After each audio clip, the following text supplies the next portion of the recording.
Stop buying processed bread. Today, I'm showing you 5 healthy, homemade Asian-style breads. From gooey purple rice cakes to fluffy taro buns, there's something for everyone.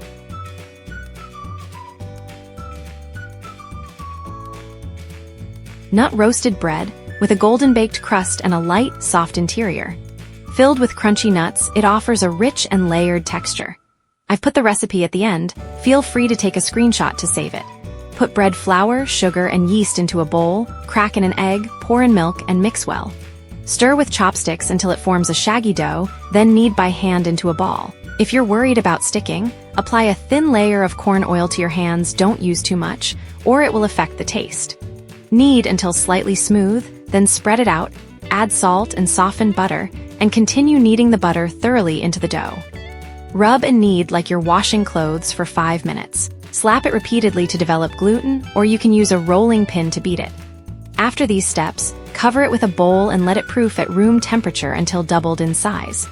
Poke a hole with a floured finger. If it doesn't spring back, the proofing is successful. Gently pat to degas, divide into small portions, shape them into rounds, cover, and let rest for 15 minutes. Now prepare your favorite nuts and mix them evenly. Take a piece of dough and roll it into an oval sheet, then mark a line in the center. Cut one side into thin strips and spread the crushed nuts on the other side. Smooth it out and press down, leaving the edges clear, then start rolling from the side with the nuts. Roll into a cylinder, pinch the seam tightly, and place it on a baking tray. Perform a second proofing until doubled in size, then brush the surface with egg yolk. Place in a preheated oven at 170 degrees Celsius top heat and 160 degrees Celsius bottom heat for 20 minutes. Once the color looks good, cover with foil and bake until the surface is golden and the nutty aroma fills the air.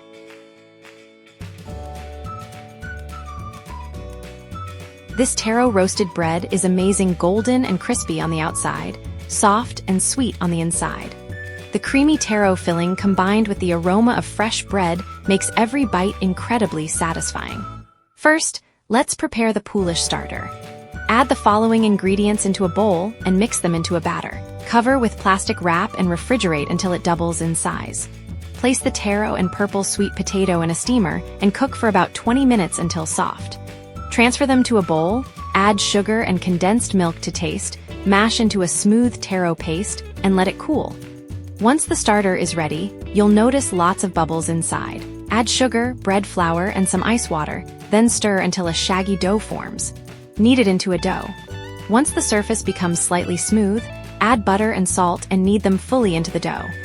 Slap and fold the dough for about 5 minutes until it reaches the windowpane stage. Divide the dough into 3 equal pieces, shape them into balls, cover, and let them rest for 20 minutes. Take one piece of dough, roll it into a thin sheet, add the taro filling and spread it evenly. Roll it up from one end and pinch the seam tightly. Shape the filled dough into a ball, place it on a baking tray, cover, and let it proof at room temperature until doubled in size. Once proofed, score the top with a few cuts, brush with egg yolk, and sprinkle with sesame seeds. Preheat the oven to 180 degrees Celsius, 356 degrees Fahrenheit, and bake for about 20 minutes until the bread turns golden brown. Fresh out of the oven, the taro and purple sweet potato bread smells absolutely irresistible. The bread is soft and fluffy, with a sweet and creamy filling.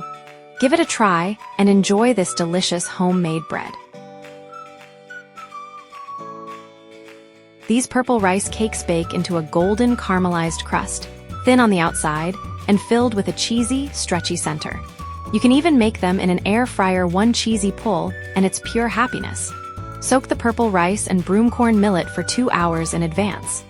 Add a little sugar and some water to the purple rice, adjusting the sweetness to your taste. Steam and cook it all in one step until fully done.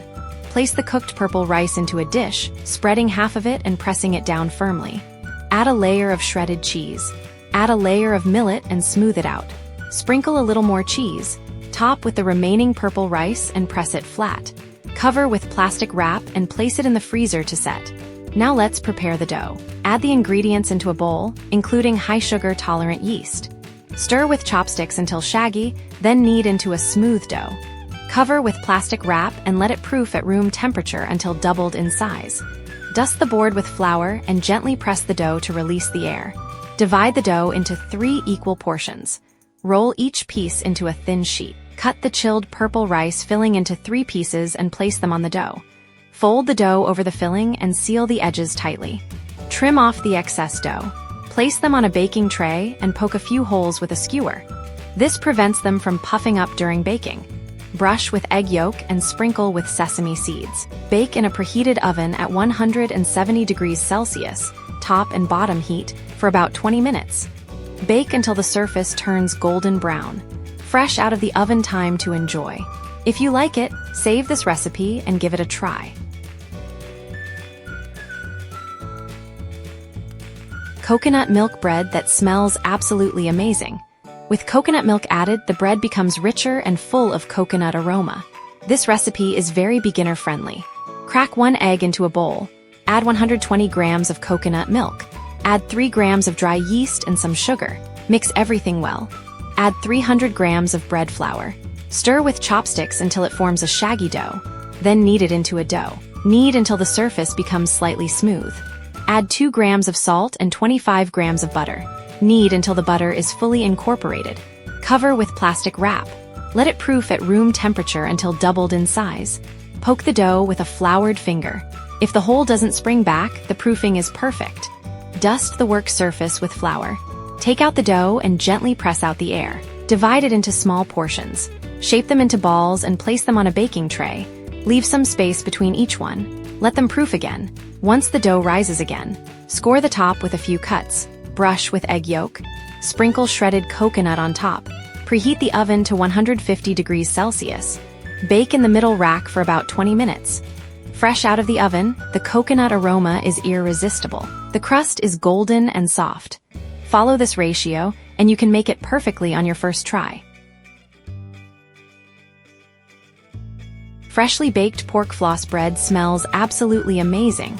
The bread is soft and fluffy, filled with savory pork floss and sweet salad dressing.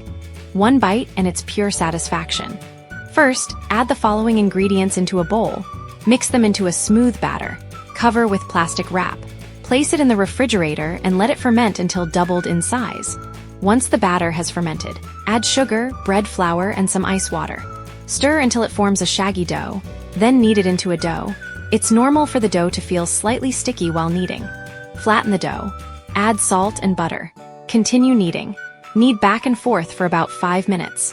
Then slap the dough for another 5 minutes to develop gluten. Divide the dough into 3 equal portions. Shape them into smooth round balls. Cover with plastic wrap. Let them rest for 20 minutes. Next, prepare the pork floss. Take 1 dough ball and roll it into a thin sheet. Spread some salad dressing on top.